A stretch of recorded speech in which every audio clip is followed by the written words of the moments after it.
তোমরা সবাই কেমন আছো? অবশ্যই তোমরা ভালো আছো। আমার গলাটা একটু বসে আমার কাশি হয়েছে, এর জন্য আমি আজকে বনুকে জিজ্ঞেস করবো।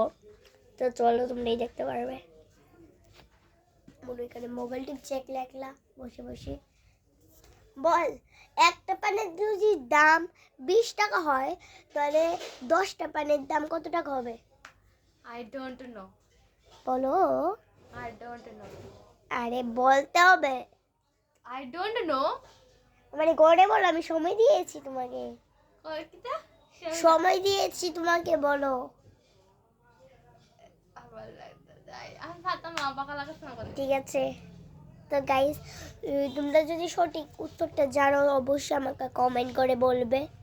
আর যদি কেউ না জানো তাহলে একটা লাইক করে দিই প্লিজ। 0 লাইক করো না প্লিজ, 1000 সাবস্ক্রাইবার করে তুললে আমি আরও প্রশ্ন উত্তর আনবো, সেটা আরও কঠিন হবে। চলো, পরে মিনি ব্লগে দেখা হচ্ছে।